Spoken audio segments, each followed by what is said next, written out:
Matt Cox hosting. And yes, Kai, and yes, Jim. Notice the freshly manicured facial ensemble I have right now. And what it's trying to do is correct the bad juju our best bets have had. Also appease my mother, who I know watched on a daily basis. Hi, Mom. How are you? But yeah, we got to get this thing turned around. I know our knowledge and insight, Kai, is top tier, obviously. People wouldn't be watching if it wasn't. But at the end of the day, it's a bottom line business, and we got to pick winners. And we are going to start that process today, aren't we? But before we do so, what did we learn last night? Starting with you.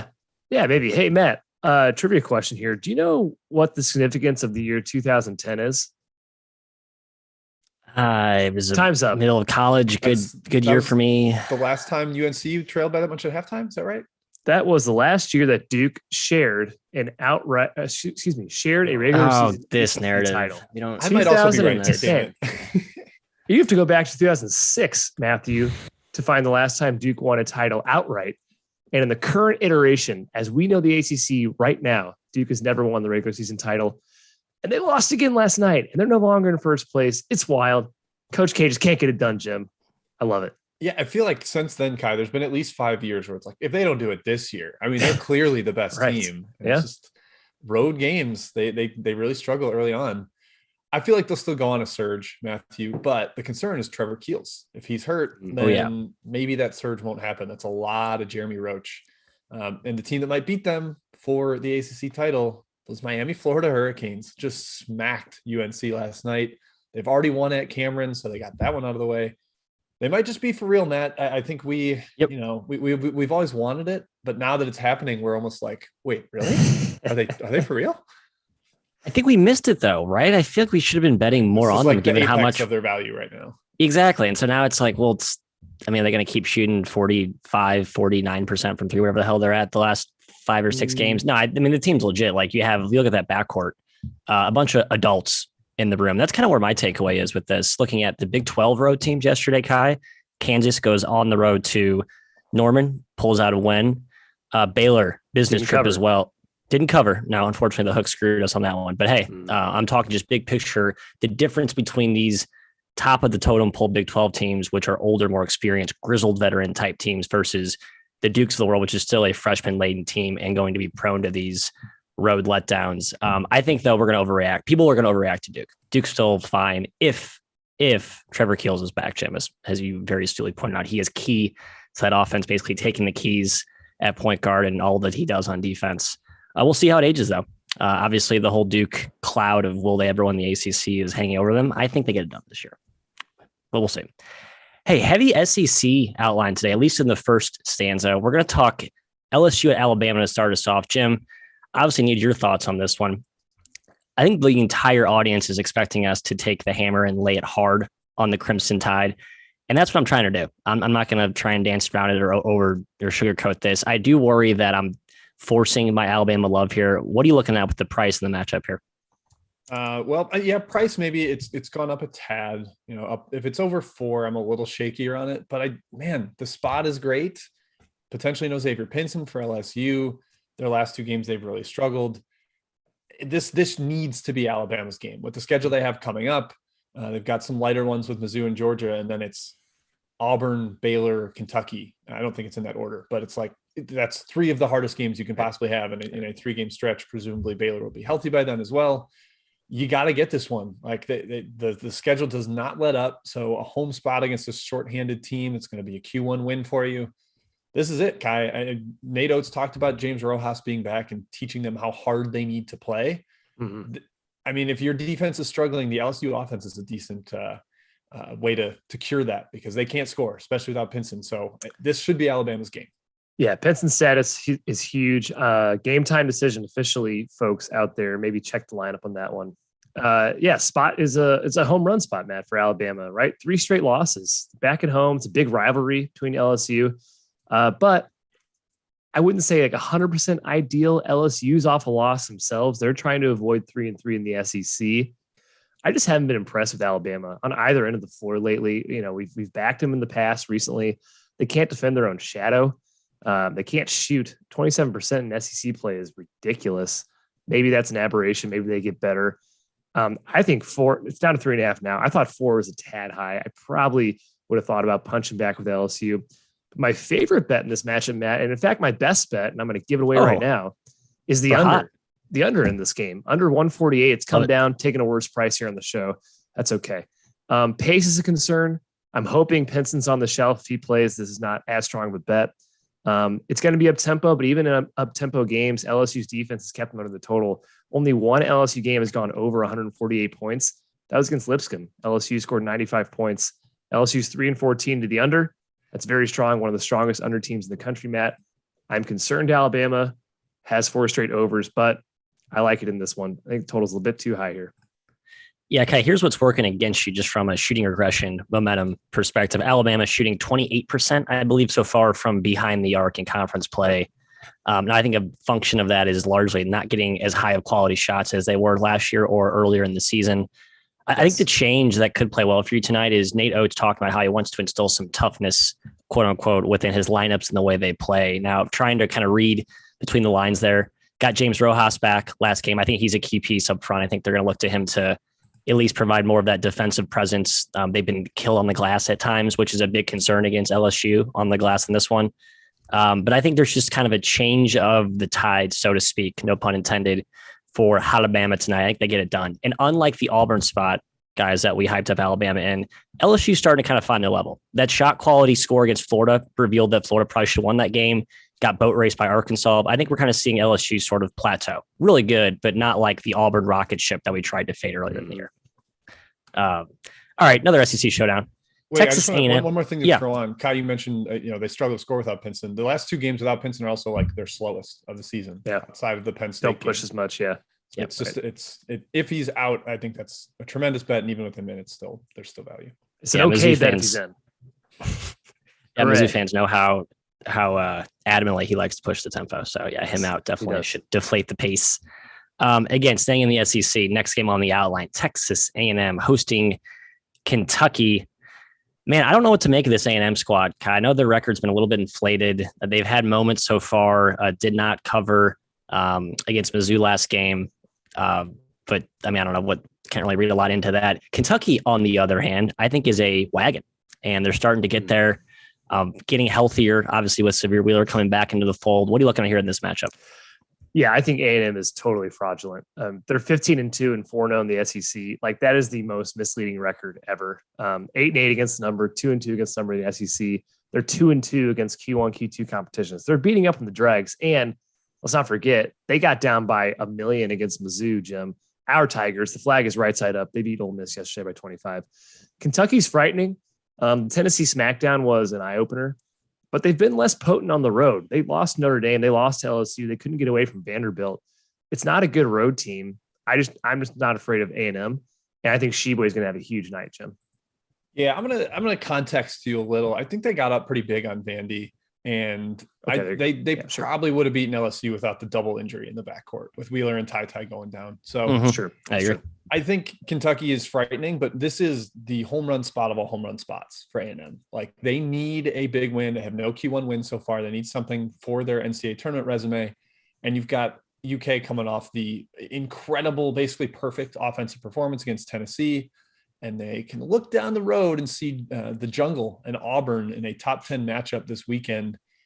It's hard to imagine Kentucky like truly overlooking a game, but man, this is probably one that they could because of where the spot is in the schedule and the fact that A&M hasn't really gotten big wins so far. I just don't trust A&M enough, Matt. So if you want to buy into the spot, and I get that if you do, it's just not quite the right price and not the right team for me, unfortunately. Yeah, actually, look at the history. Buzz Williams has only played Calipari one time. They didn't play last year. They only played once the year before. I believe they lost by 9. It was a low scoring, low possession game. Maybe have something to do with the fact that the opening total at 146 has been bet down to 142. Does feel like Buzz wants to muck this up, right? He's kind of a big game type of coach where he'll do something a little more out of the ordinary, out of the box to give his guys a chance. And certainly he has to be scared with how prolific Kentucky's offense looked last game, especially with Wheeler back in the fold. 21 points, 8 assists. He is truly a catalyst of that offense. All right, we're switching gears to Big Ten. We're heading to the RAC up in Jersey, Jim. Rutgers hosting Iowa. And as every game that involves Rutgers at home, the RAC juice is for real. but we've been fading Iowa a little bit too often so far the last month. At least I have. Indiana comes to mind. I think that's more of function. That game, Indiana blowing that lead, was more of a indictment on IU, less of Iowa really taking that game. I tend to think this is a great spot for Rutgers, but the early market disagrees with us. Some big money coming in on the Hawkeyes. Yeah, second straight game, Iowa's been bet pretty hard. I mean, last time it made sense with Eric Curry out for Minnesota. I don't know of any key injuries for Rutgers, so that's just pure trusting Iowa, which surprised me a bit. Kai, Iowa's actually 4-1 at the rack, which surprised me. But you mean overall? 1-4 against the spread. And the last two games, they've been favored by 3.5, and they've won by 2. Today, they're favored by 3.5. I tend to think you get that little extra value as the home dog there on Rutgers. That's the way I would lean. 3.5. I definitely like getting that extra hook and given some of the matchup history. And I do think they have guys to throw at Chris Murray, like Harper, Hyatt, McConnell. Like they can throw guys at Keegan and Chris. Honestly, Chris has been ridiculous lately. So, you're right though. Keegan was who I was actually referring to. I think it's an okay matchup for Rutgers, and I like the spot. So I do lean that way, home dog and Big Ten play. Yeah, your Iowa ATS numbers actually confused me because Rutgers, their own record at the rack lately against the spread is 4-1, including 2 outright wins as a home dog. They are a home dog once again tonight, and Iowa on the road this season, Matt. They're 3-2 against the spread, but they have a minus 3.3 cover margin. It hasn't been convincing. It hasn't been easy for them on the road. They've given up leads. They got killed by Iowa State. Minnesota, they probably shouldn't have covered that game. They were up by 3 points with a minute to go, and they got away late. I agree with Jim here. Rutgers has a ton of perimeter length and a ton of versatility to throw at Murray. That's huge. And unlike against Minnesota, where Philip Rebracha, the North Dakota transfer, killed them inside and on the glass, you can't do that against Cliff for Rutgers. So I'm taking Rutgers here. I like him at plus 3.5. Yeah, I agree. I think now's the time to hop in. I was going to say maybe you wait to see if the line keeps climbing, but it's been around 3.5 for at least 90, probably 2 hours at this point. So I think now is probably the time to hop in. I would be shocked to see it rise to 4. Timing, always important, guy, in this ever-loving game of gambling. All right, last game here on the outline before moving to chat mob round 1. Jim, back to SEC country we go. The Gators hosting Mississippi State. Big story here is Tolu Smith returning against Alabama last game. Got a nice win at home, but Bama's been struggling lately, so I'm not sure how much credit we need to give Mississippi State for that. This is only their second true road game of the year. And I think this is a great spot for Florida. I think a key theme of this outline today is we have a lot of really juicy home spots. Now, the question is, are the teams who we've seen sort of struggle, be a little bit inconsistent? Can they rise to the occasion? Can they ride that momentum? I do like the Gators here. I think anything less than 5 is cheap. It's not less than 5 anymore. I'll tell you that much. Where is it now? I'm sorry. I'm refresh. Holy cow. Yeah. Oh my goodness. Gotten up there. Major delay on my screen. Well, there you go. Well, that kind of takes everything I just said away off the table. Well bet, early market. Sorry, folks. You missed the spot. Yeah, there are brave souls backing Florida here because Florida stunk lately. I mean, quite honestly, they've been really bad. But Kai, it might be the same brave souls that backed Mizzou yesterday and rode that to the easiest win of all time. I would love to have a snoozer like that a road dog that wins by 25 outright. Whew, that'd be wonderful. I don't know. Matchup wise, I think there's probably some battles in the paint, which helps potentially the under. I know. I think Ed Redmond asked about that in the chat. He said he liked the under in this game. Sort of lean that way. I think Florida should be an under team just because I trust their defense way more than their offense. But yeah, up at 6, Kai, I do not trust Mike White enough to lay 6 against a team that I think is probably more competent than it's too much this point. God. No, I'm done taking sides with her against Florida. Can't get it right. They're a frustrating team to bet on. They haven't had a quality win since November 24th. It's been a long time since they've beaten somebody actually good. Now, Miss State, Matt mentioned their road record so far. They've only played one game, and they lost by 10 to Mississippi in the Egg Bowl. They're 3-1 in the SEC. Otherwise, all 3 wins are at home. I kind of like the under angle here, Jim, as well. They're 2 big athletic teams, both extremely physical, kind of combat one another. I just don't think I want to trust Florida, Matt. They're 4-4 as a home favorite this year with a minus 2.8 cover margin. No, thank you. Yeah, I'm sorry, folks. I was really excited to bet Florida. I can't believe I was giddy to bet Mike White given that up and down roller coaster this season. But thanks to the early money that I'm just now noticing as I refresh my slowly loading laggy board screen on my right third monitor here. Yep, 6 is too much. I can't lay a touchdown. Something to know about Florida. I know they made some pretty significant offensive adjustments last game. They do this every year, every freaking year. I know, but didn't they go back to like installed sucked? Didn't they go back to like their old offense or something? I think it's like the second tweak they made this year. So like it's a new inflection point. I don't know, Jim. I'm always the token optimist here, looking for a glass half full perspective. But maybe with Mike White and the Gators, I probably should stop that. All right, it's chat mob time. Let's hit them. Man, there's quite a few. Brandon Gilden, we'll start with him in the Valley. Matthew, Bradley, and Drake. I don't know if I trust Drake laying points right now, but what the heck happened with that Bradley collapse against Illinois State? Rivalry game. Got up big. Matt, we had a fun exchange in our chat where you said Bradley is good. And then like 45 minutes later, Bradley is not good. So do you trust him on the road as a dog? I don't, but if Tank Hemphill is out again, and if he was back and not 100%, I think he's a huge absence against the wing-laden size and length of Bradley. I think they're a feisty dog. I'm trying to ignore that disgusting second half meltdown. Illinois State made some insane shots in that game. I still think the Braves are good. They always do. They do. Drake is 3-12 against the spread. I still think they might be a hair overvalued, especially with how banged up they are. I'll field this one from Corp. Lehigh at Navy. I'm betting Navy. I just think Navy is awesome, and you should probably ride them basically every game and expect hopefully a 60% win percentage.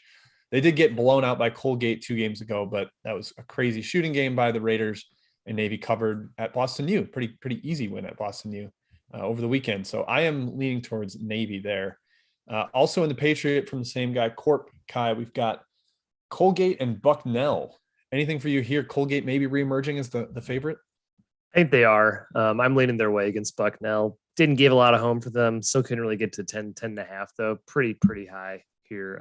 I do think Colgate's all the way back and should be seen as a Patriot favorite. Yeah, lean that way as well. Matt Moore, there's a lot of Patriot questions today. What? I hate the Patriot. It's my least favorite league, I think, to bet, honestly. Well, guess what? You get to answer a question about it.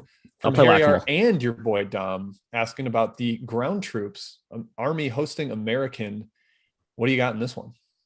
I got absolutely nothing. I think this is probably my least knowledgeable, least opinionated game of the slate. I think it's a big number, but again, I just have a general rule of thumb that betting against the military academies this year is not gone well, specifically Army, Navy, and Air Force. So don't do it. Well, those are the threes. Well, omitting VMI and Citadel. Okay. Don't we count them? We count them, right? Yeah, I'm thinking more like the official branches of the military. All right, Matt, back to you from Harry R. Vermont heading on the road to NJIT. Vermont has been a just nuclear missile in league play, just destroying everybody. To do that again to the Highlanders? I think this spread's big. Vermont's really good. It seems like they're getting a little bit inflated based on the 3 points per possession they scored against Stony Brook. But NJIT is not one of the America East teams I'm like excited to fade them with. I got to lean that way, but not strong. Yeah, I don't know if NJIT has the firepower to keep up. Like their defense is solid, but it seems like that doesn't matter against Vermont. You probably need to be able to score with them a little bit. From Ryan A, Indiana State at Southern Illinois. I'm going to field it because I love the Sycamores just in general. I lean with you, Jim. I'm with you. The price isn't great here. I thought we'd get a better price given how beat up they've been and not at the whole. Like I thought we'd get 5 at least. But I still lean their way. I just think this team, and Jordan Majeski's tweeted it, that they might be the second best team in the Valley when they're all together. And they're finally pretty close to that with Henry back, with Bledson back, with Neese back in the lineup too.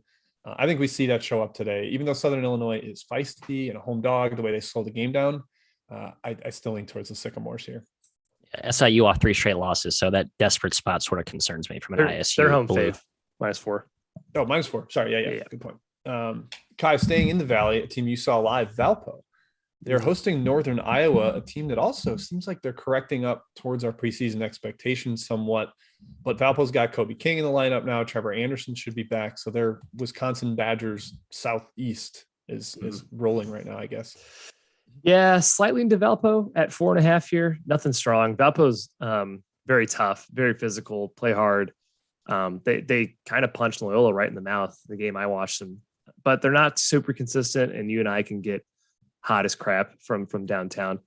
So I'm staying away personally, slightly into Valpo. Okay.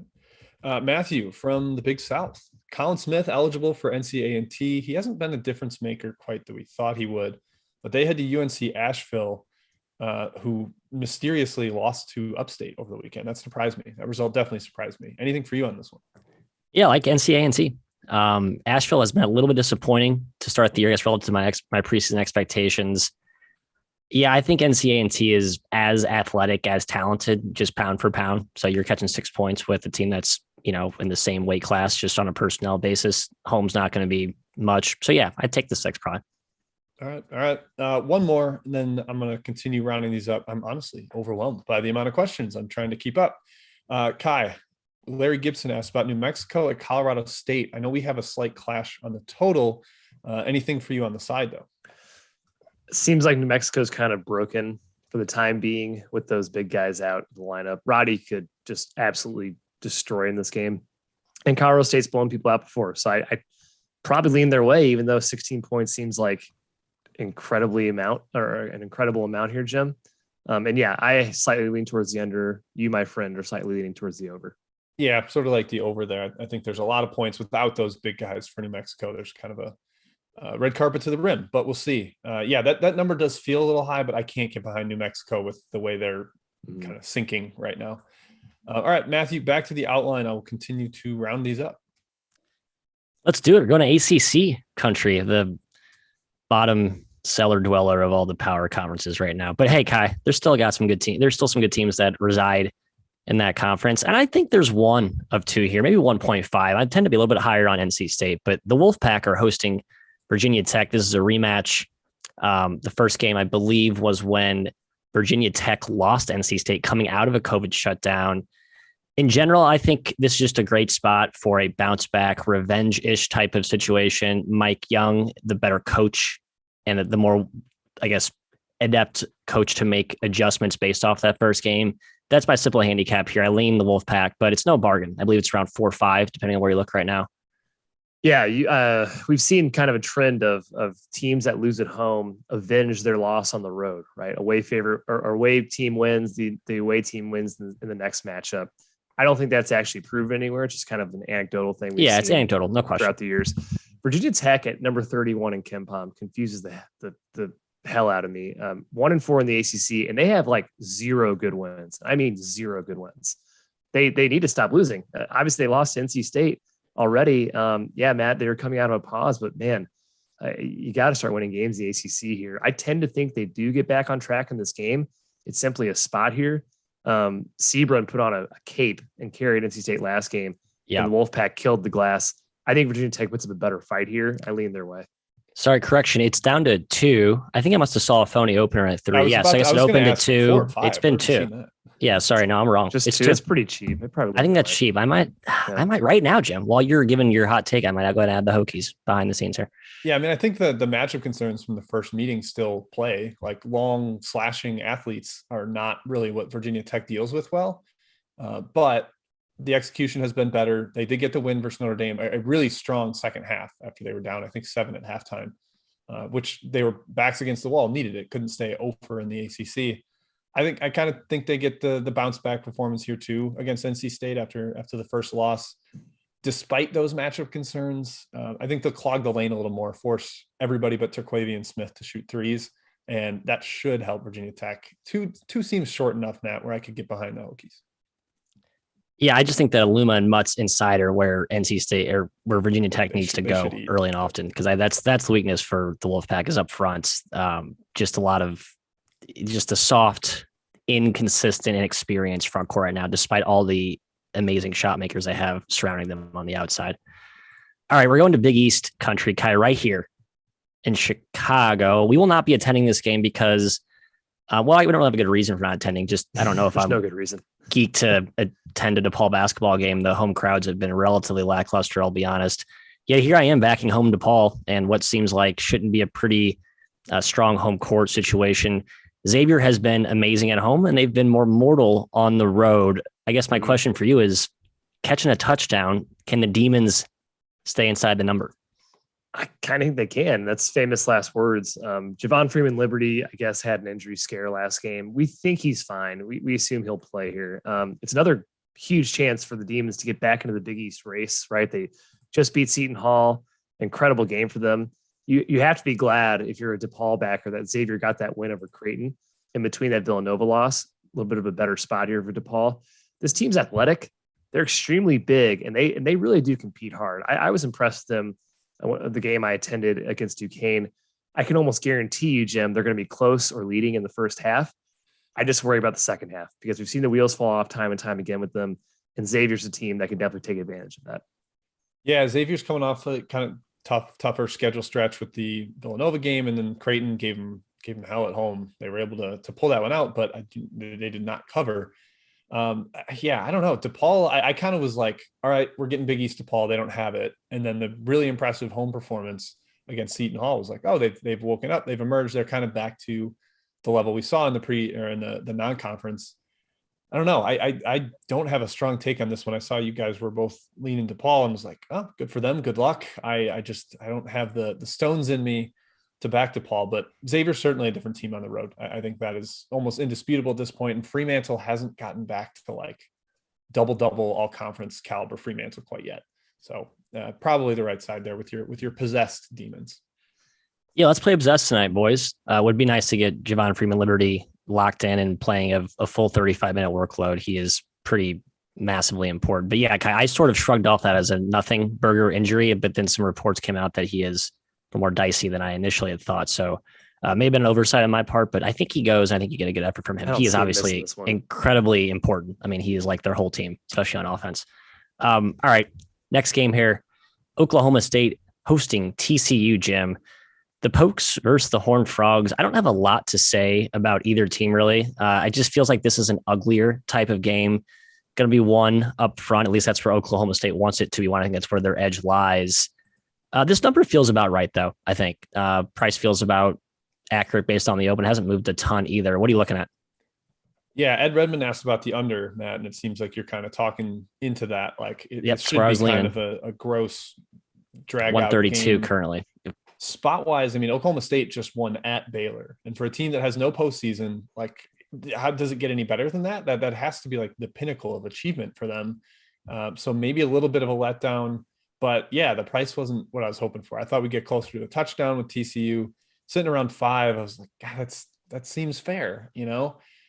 Mike Miles looked healthy last game, Kai, after the wrist issue. That's pretty big because he might be one of the most important guys to his team in the entire conference. He's just, you know, competent at point guard and takes smart shots. So leaning to TCU because of the spot, but price gives me pause. Yeah, Jim, there's a couple of those out there today, spreads that my gut said I really want to bet this team, and the odds makers didn't give me a good number. And you know what, Matt? Maybe I should just say, screw my number and take these gut lanes, because I do think TCU could win this game tonight. Jim mentioned that home run effort by Oklahoma State. There's nowhere to go but down here.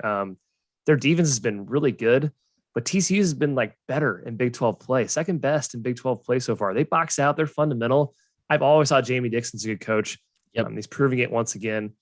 Some weird TCU free throw shooting numbers. Opponents are just 56% from the free throw line, but TCU is 55% themselves. I mean, it is bad both ways for the Frogs. So anywhere you have about them regressing one way or the other, it's kind of offset on the other end. I do think the matchup probably favors Oklahoma State just a little bit here. They're too physical, too tough for TCU to do their normal BS, but spot is major TCU. Yeah, so it opened at -5. It's stayed pretty much at -5 all morning. So I'm sure by the time you're listening to this on the audio podcast version, it probably is going to sit there. It seems like most just don't have a strong take on this game. We'll see. I tend to agree with you, Kai. I think Dixon's the better coach, and I would like to bet the better coach in this type of matchup and spot. All right, last game here on the outline, and then we'll get back to another round of chat mob questions. Villanova hosting Marquette. The Supernova has maybe reemerged from the dust, Jim. Now, I know we love backing Shaka as a dog, pretty much in any situation, more so at home, but they've been feisty on the road. The Xavier game comes to mind. They hung around with Xavier when Xavier's at the apex of their home juggernaut. But I think Villanova is a different beast right now. That's a team you just don't want to fade. Yeah, watching that Butler-Villanova game is just like, God, you have to play perfect to beat Villanova, especially at home, because they don't turn the ball over. They're going to take good shots. They're going to hold you to one possession or one shot on your possession. You're not getting offensive rebounds. So, like, it's just you have to be really crisp with all of your execution. And I don't know if that's totally Marquette's MO right now. It's a young team heading to a really tough place to play. One of our followers, Alan Bykowski, was like, everybody talks about Cameron and how tough that is in the fog, but Finneran Pavilion is like impenetrable. Yes. They've lost one game there in Big East play since the conference realigned. Like, that's in like 9 years. They've lost once or twice at Wells Fargo as like a Big East home game, but the actual Pavilion has been a fortress. And Kai, including some games at Wells Fargo, Villanova's covered 10 of their last 11 home games. So yeah, they've been really, really good at home. They're trending way up right now. I can't quite take dog Shaka here, even though I've loved that trend this year. Yeah, Nova's gone full supernova mode recently. They've won 6 straight. They've covered 6 straight. But Marquette, Matt, has won 4 straight and covered 4 straight themselves. And they look like a tourney team all of a sudden. I mean, they're right in the thick of the bracket right now.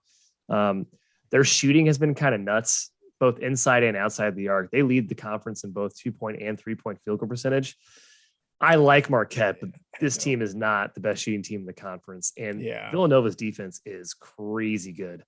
Tons of length. They're so sound defensively. And I don't think Marquette's pressure that they throw at teams is going to bother Villanova very much. I don't think it bothers Gillespie, Justin Moore. It's a huge spread. I'm staying away, but I wouldn't really want to get in front of Villanova right now. Yeah, it's tempted to take it at the current price. It's been bet up, open 12.5 and sitting pretty much at 13.5 right now. I think that's a big number for his team, as competent and as feisty as Marquette is, and the way that they're playing recently. But yeah, you guys talked about at length all the reasons why Nova is nearly invincible, at least at this juncture. So tread lightly if you're looking to back road Shaka there. Harry R asked about the total here. I kind of lean towards the under. I think Villanova controls the tempo.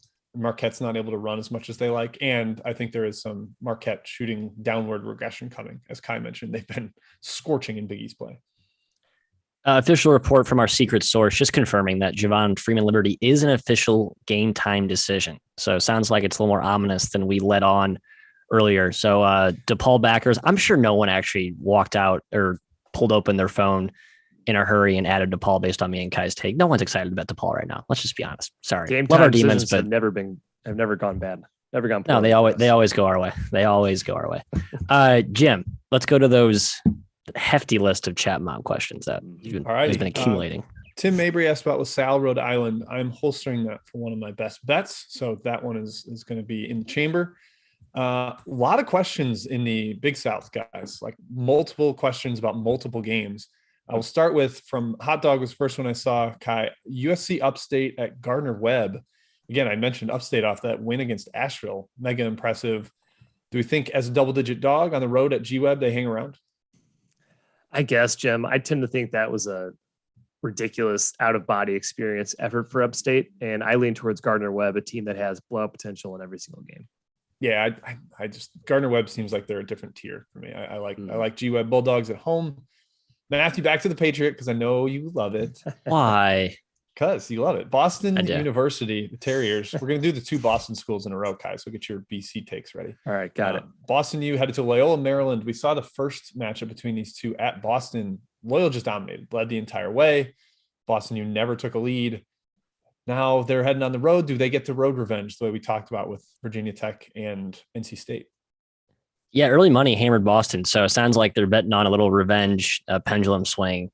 What we were hoping for in the first one and got nothing close to it. Boston, I know they're going to improve, but man, they have just underwhelmed me this season. I think they lack like a dynamic offensive guard creator. They seem very stuck in the mud on offense, and it's kind of like banging their heads against the wall when they try and score up front, which is really where the strength of Loyola Maryland resides this season. Yep. Kai, I hinted at it. BC at Louisville from the Renzo Bros. What do you got? I took Louisville -7. Me too. Should be fun. I can't recommend them -7.5. This team should kill Boston College.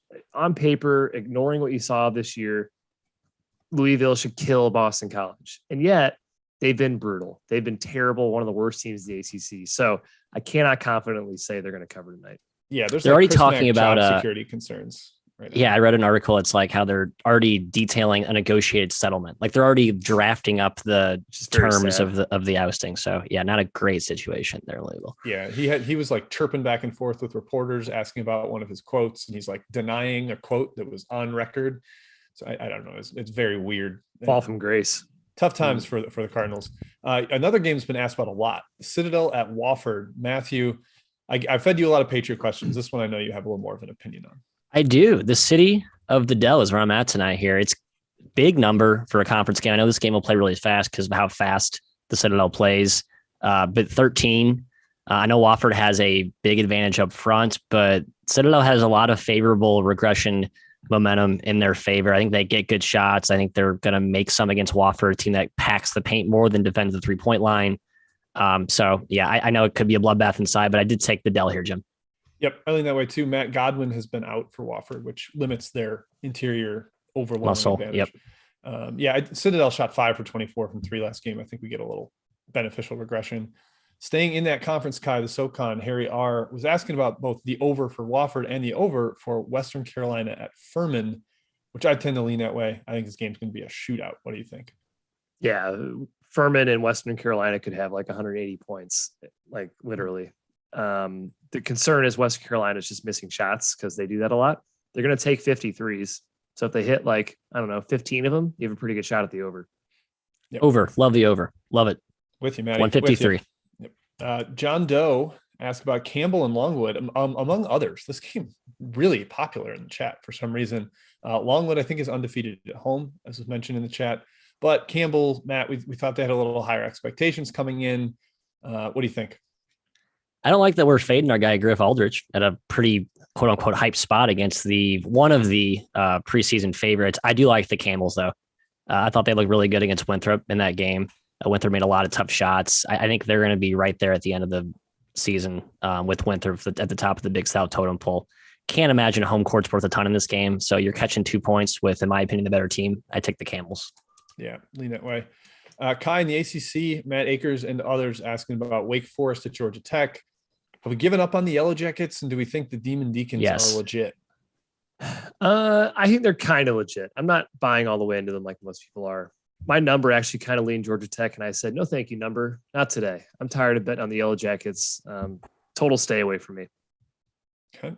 Matt, another one. Actually, you know what? I'm going back to Kai because this is another one we clashed on, and we can each give a quick overview of our opinion. Okay. From Kay Ingram, High Point at Charleston Southern. Why are you the home doggy? I lean Chuck South, surprisingly. They've been feisty at home, unexpectedly. I thought Chuck South maybe played like their home run effort against Winthrop over the weekend. And I'm hoping they're kind of like snoozing in this one, and High Point's healthier now. So yeah. I like the road favorite there. Matt, another one from Kay Ingram, New Hampshire at Hartford. You are a fan of this Hartford team, are you not? I am. I just haven't seen them play in like what feels like 5 years. Actually, a month. It's literally been a month.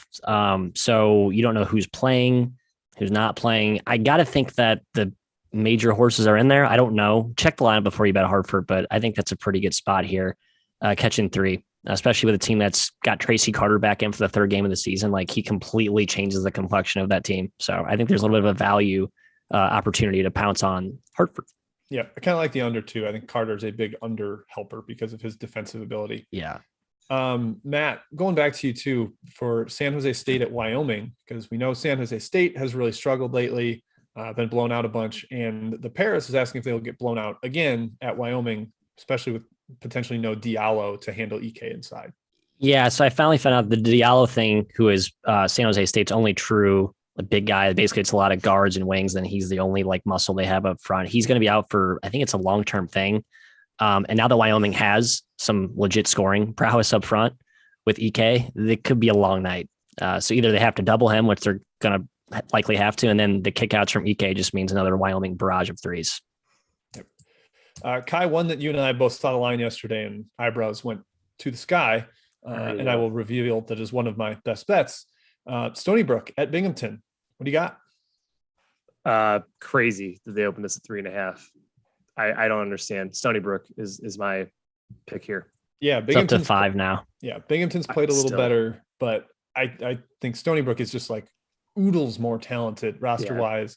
I don't love Geno Ford, but I think he's a better coach than the interim issues that Lavelle Sanders has going to Binghamton. So Stony Brook -5 is one of my best bets. I'll recap that in a second, but that one is, I like that one. The Seawolves should rock, and they had a great performance over the weekend. It seemed like them hitting their stride against UMBC. Yeah. I don't get it, Jim. That's a weird line, man. I think they should win by double digits.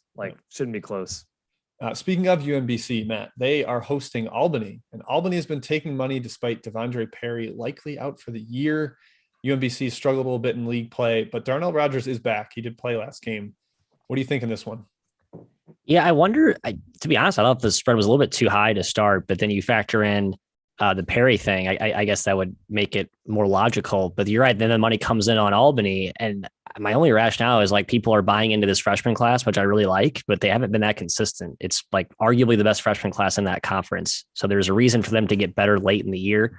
I haven't seen enough evidence yet. I know they've won their last two, but I don't know. Going on the road to UMBC, I don't think I'd trust them here. Yeah. Kai, there's two more questions. I'll give you the bigger game. That is St. John's at Creighton. I kind of like this Creighton team at home. St. John's has been feisty, though. I mean, really impressive going to OT at UConn.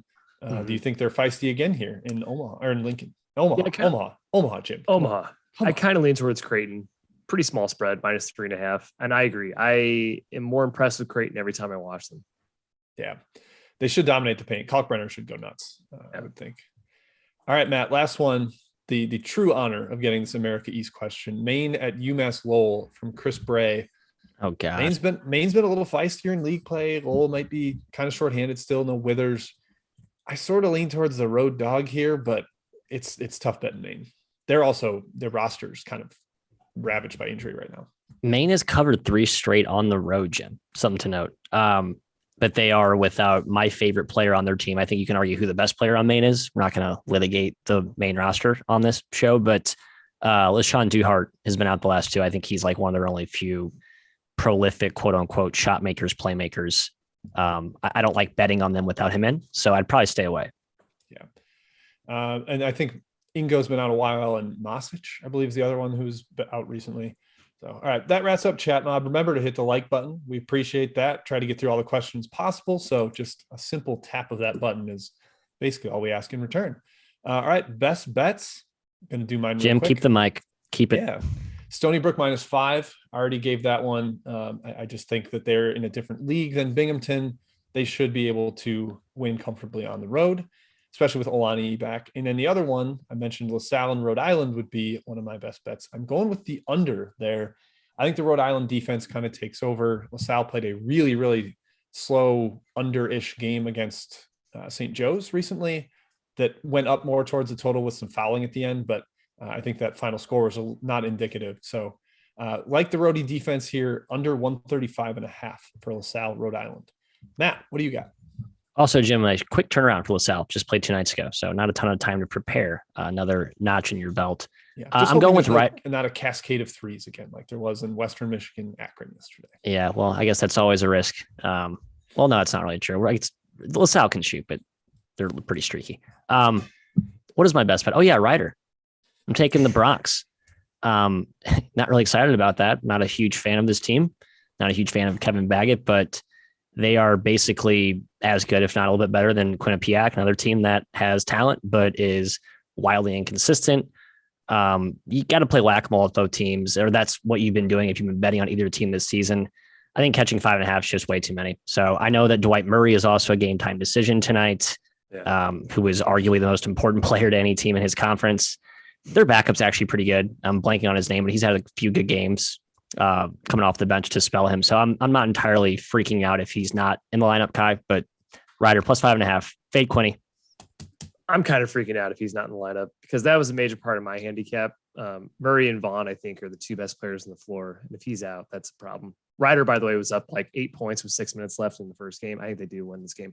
Yeah. If Murray's in, if he's out, I don't know. My game is LSU, Alabama under 148. Again, check if Xavier Pinson plays. If he plays, it's not as strong of a bet. If he's out, I think it's a super strong bet. Yep. The evidence of the 2 games without him is under. Yep. They can't score and pace bad. So keep an eye on Mr. Pinson. All right, Maddie, that wraps it up, I think. Hey, let's win some tonight. How about that, guys? Be a nice little turn of events here. Hey, folks, thanks for joining. Thanks for watching. Thanks for listening. If you're doing so on the podcast, well, we have that feed up there. It's a nice little handy anyway to check out all of our takes if you so happen to miss the noon to 1 Central showtime. Back same time tomorrow. We'll be off Friday and then on the early slate schedule on Saturday. Good luck